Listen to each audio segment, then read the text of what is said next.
I think when I raised my first Series A, it was $5 million given to a guy that is, that grew up in Italy. I was like the American dream. And I thought I was done.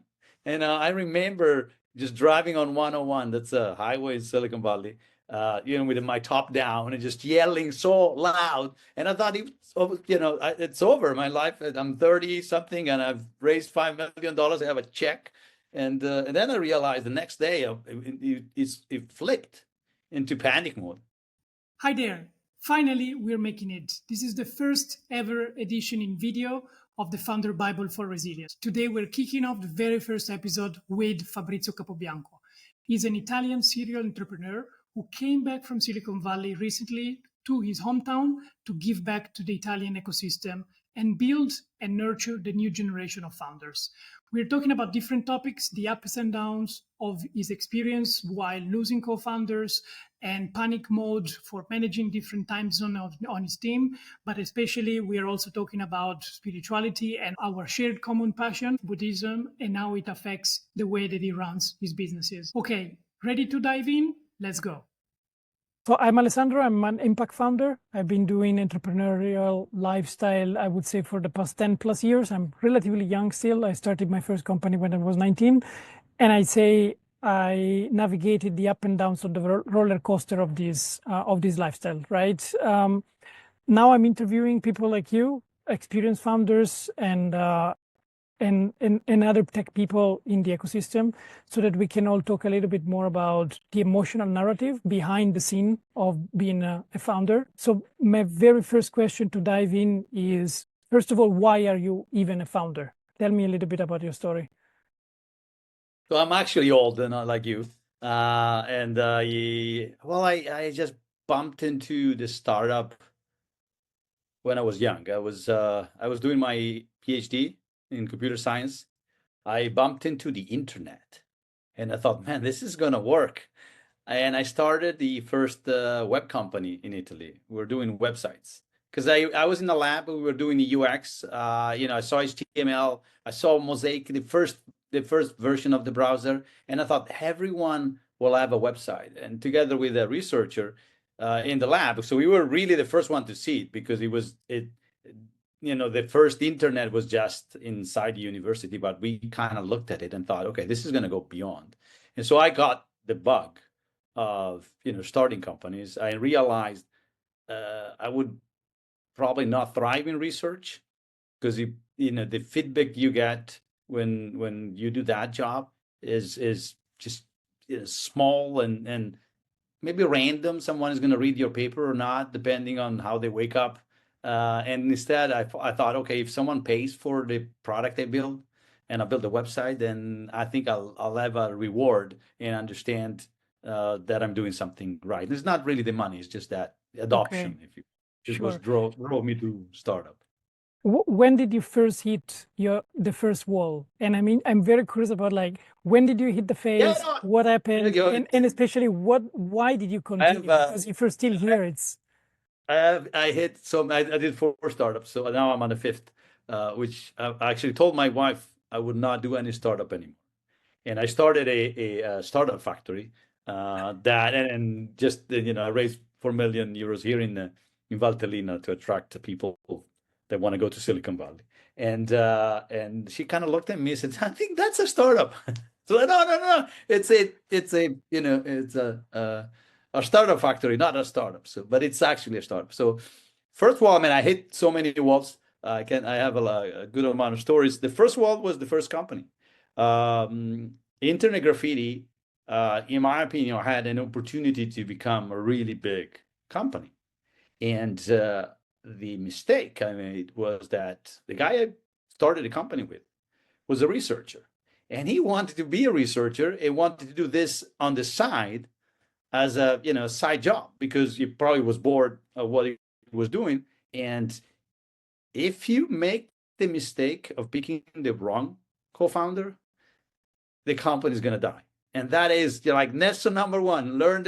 I was 23, first year, learn, okay, the guy I started this does not have the drive that I have. I didn't know I had that drive. So, I mean, in that one, I started with that idea. I'm going to start doing something. Then all of a sudden I thought, okay, let's go big. Let's invest. Let's grow. And he said, no. I can't. I have a full-time job. I'm a researcher. I'm going to get, become a professor, blah, blah, blah. That's my life. This is a side job. And I said, no, this is not a side job for me because I like this. I want to do this and make it bigger. So if I have to tell the story of mistake, and mistakes, because unfortunately I redid it for the second company. Wrong person again. I thought, okay, this guy wants to, let's do it together. He had his own company. We put in one together, and he, at a certain point, I kind of felt, okay, I'm playing in this small leagues, or in Serie A. I want to go in Champions League. I want to go to Silicon Valley. I want to build a company there. Why here and not there? Because we were so successful here. Let's jump there. And he said, no, and I put together a business plan. I was ready to go. And he said, no, it's too much for me. I want to stay in Italy. I don't want to, this thing, you go to the US, build a new company, venture capital, that's not for me. So that was my second mistake. The first time I got a guy that didn't want to get big. The second time we got big, but in Italy, but he didn't want to go to Silicon Valley. So mistake that not to make is picking the wrong co-founder. So the third one I picked people that I worked with, 5 years, 10 years, that I knew very well. We had the same goal. Yes, we're going to Silicon Valley. I built a company in Silicon Valley with a team in Italy.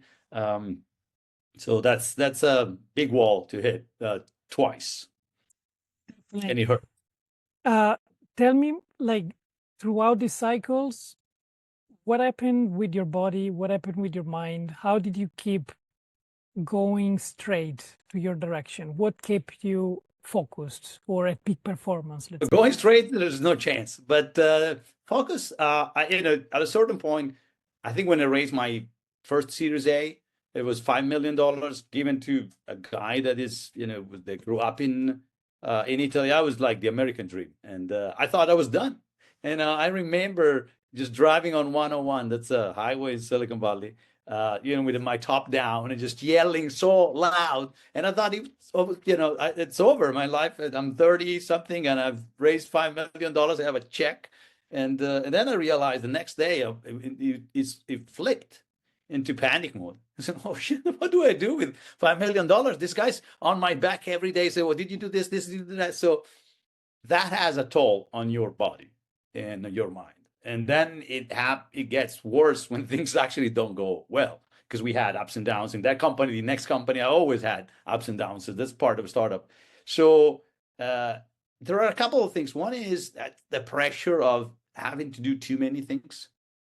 Because if you raise $5 million, maybe now it's 20 because it was now the Series A are bigger. In Silicon Valley, your phone starts ringing nonstop.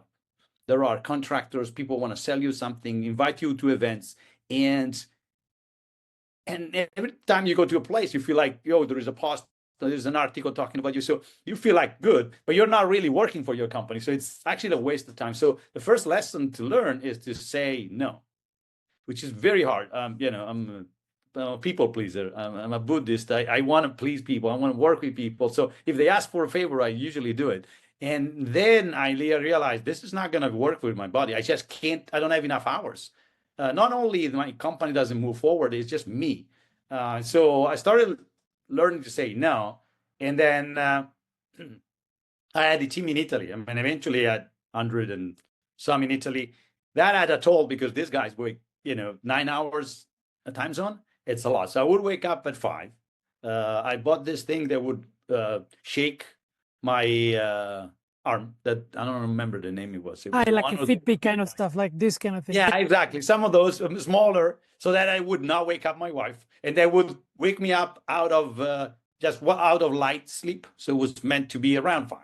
So I will wake up and I will meditate because my body needed it. So then I would clean up all the things that the load from the night before, because in Italy they would be awake since probably 7 hours or 9, and then eventually do some walking with the dog, and then prepare breakfast for the family. So just try to breathe, and kind of take care of my body. That means exercising, because that's one thing that you really have to do.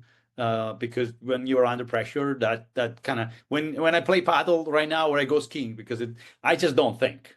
It's just one of those. There are some sports I don't like swimming, and I tried. It's just if I swim, I work, and I just doesn't get my mind off work. So I really need something where, if you don't concentrate while you're skiing, you're gonna fall. And so maybe when you sit, but for example, paddle, there's really no time to think about something else. Maybe you stop, but you drink, but it really gets you out for an hour and a half. You go straight into flow, yeah. And the other thing that is for me very important is sleep. I don't sleep that much, but the issue with my family is that when I started waking up at 5 because it was necessary to do everything, I would fall asleep at 9:30 on the couch. And so the life with my wife was harder, and it got better later because the last company I did was a fully remote company, started in 2012. And I thought, for many reasons,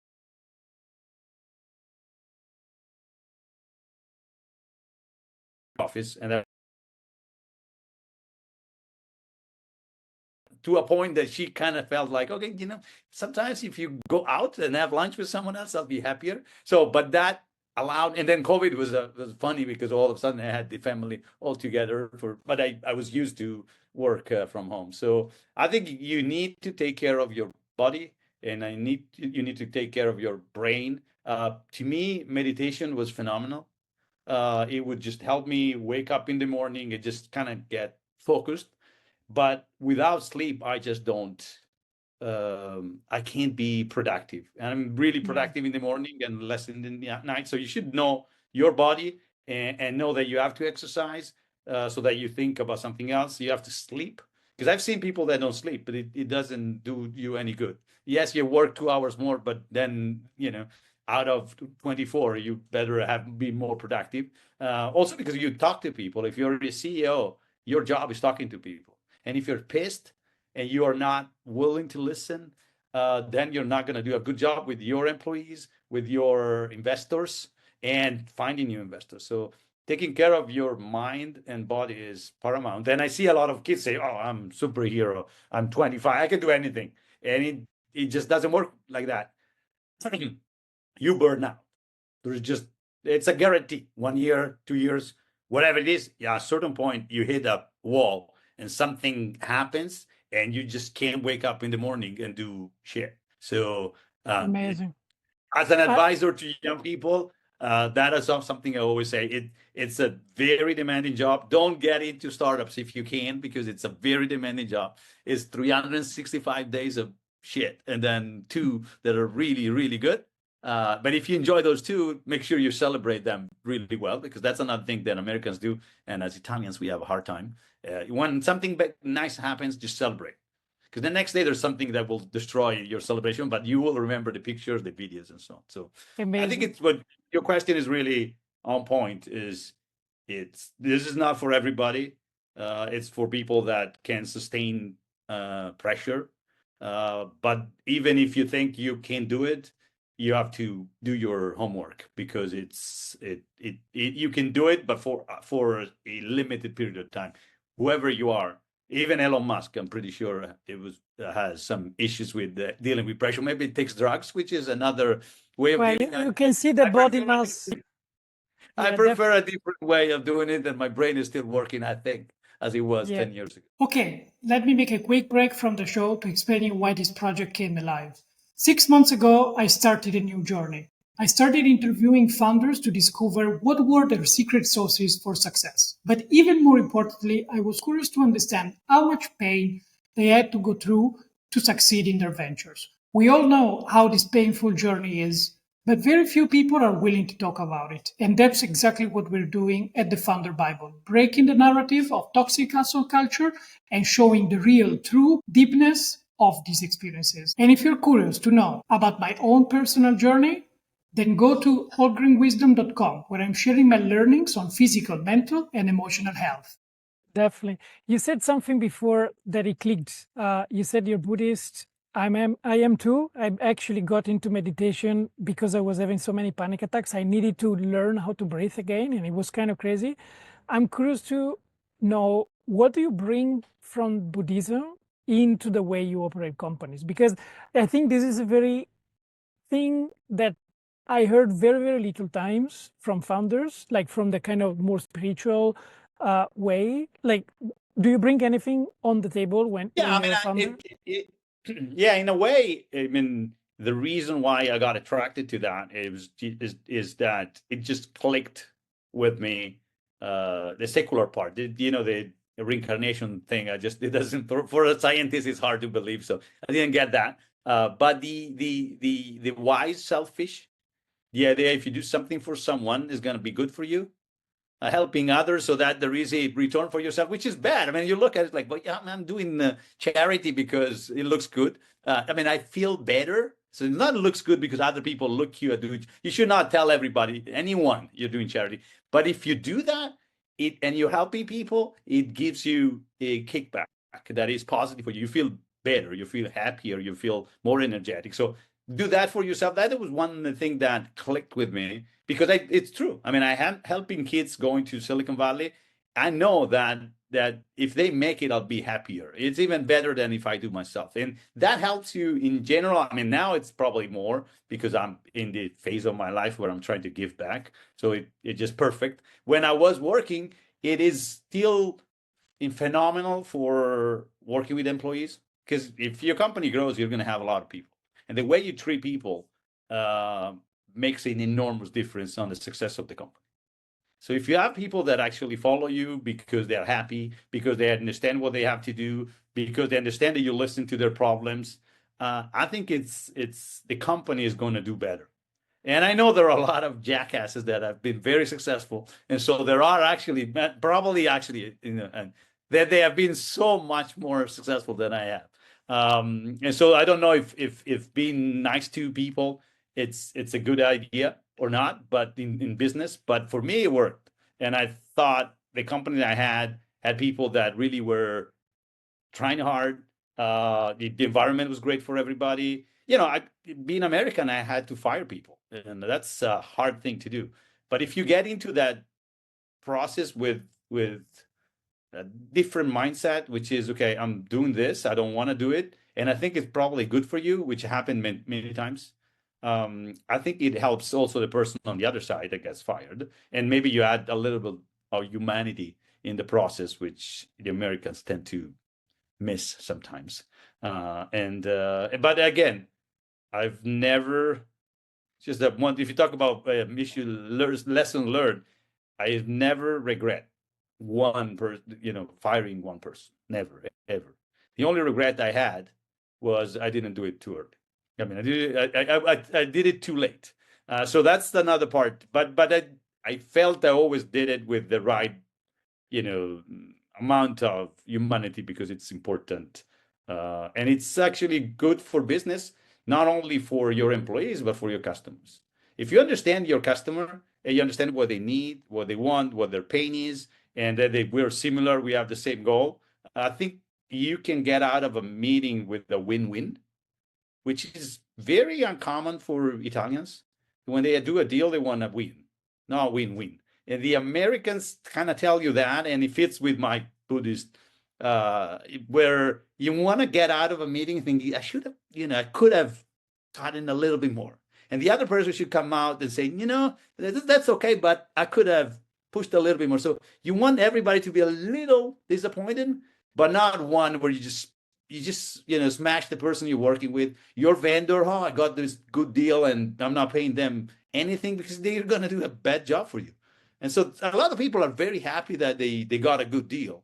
But then if you don't pay people immediately, which is very common in Europe, I pay people when, if you do the job, I pay you the same day. It was one of the things that I've seen people working for me in Italy. They were like, oh, he pays, the moment I send invoice, 2 hours later, I get my money in the bank. It's just, which is normal. If someone comes to fix my toilet, I pay them right away. They go out with cash. I don't know why in Italy you have to pay 60 days, 90 days, 365 days. It's just, there are some things that are insane. So treating people nicely, whether there are vendors very important because they work with you.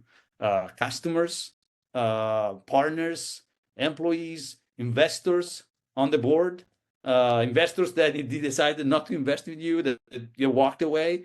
Anything you do, if you do it, if you believe in it, and an investor walked out of me one day, and I kept a very good relationship with him. He just so talking about mistakes. It was just one of the worst mistakes I ever made, and but I still managed to maintain a good relationship with that person because I understood why, and it was my mistake, so that was easy. So that's another thing, is understanding, being humble enough to listen to people and to understand that you have a lot to learn always from other people.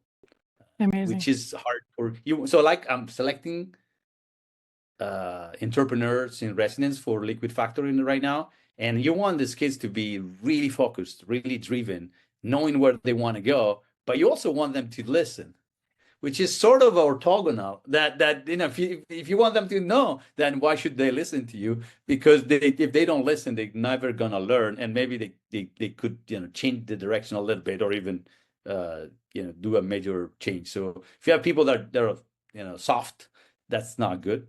But if you have people that don't listen, they're gonna go and hit the wall faster. Yeah, it's crazy. I mean, taking the reference of Buddhism, when you say the violin chord, when it's too loose, it won't play, but if it's too rigid, it's gonna break. So it's always about finding the balance between listening and not listening too much, because otherwise you just keep listening and you don't do anything. It's kind of crazy. So I have one last question for you, which is a recurrent one that I keep asking all of the founders that I interview. So I make this kind of comparison between founders, and so for me, founders are like high professional athletes, but every athlete would know that if they want to win the Olympics, they need a team, like a personal team for them to support them, personal trainers, coaches, physiotherapists, whatever. So if you add your own personal board of supporters, advisors, like your support system that you built over the years, what is it like right now? So the most important thing, so the issue with being a founder, the CEO, is that you're alone. So loneliness is there are decisions that you cannot even discuss with your co-founders. It's definitely, you cannot talk to the board. Like, I have to fire a co-founder is a situation where you need to have someone with you, which is either a coach or someone that has done it. And usually I always suggest, when you build your advisory board, which is not your board, in your advisory board, put in one person that you can just call, that has gone through what you've gone. I had one person, Rob, that I could call. And my wife would say at a certain point, she would look at me, you're in panic, call Rob. Just call Rob, because after you call Rob, somehow things just change. And so you can put things in perspective, and you think that, everything is gonna, everything you're doing is just going to disappear. And instead, maybe he's going to tell you, this is more important, that now you do this, call that, you can raise money, don't worry, we can do this. So having someone you can talk to that is not on payroll, that maybe has an interest in the shares, maybe even, or someone that is, but it can be a friend that doesn't know anything about the company. It needs to be someone that has done it before. So I take their role sometimes with some of the startups I've been advising. Because you want in advisory board someone that can open doors for you. You want someone that is visible, so that people say, oh, if that person is working with you, then the company is worth something. So you need to put together this, but you have to have one person that is your first phone call when you're in panic as a human. And I think maybe like a mental coach could be, but if it doesn't have experience in startups, hasn't gone through, that's maybe not exactly what I had in mind. And really helped me is someone that had boards, had done startups, was 20 years maybe ahead of me in the process, which kind of put things in perspective. That to me is an absolute need, because you always think, oh, I can talk to my co-founder, but it doesn't. There are situations where you can't.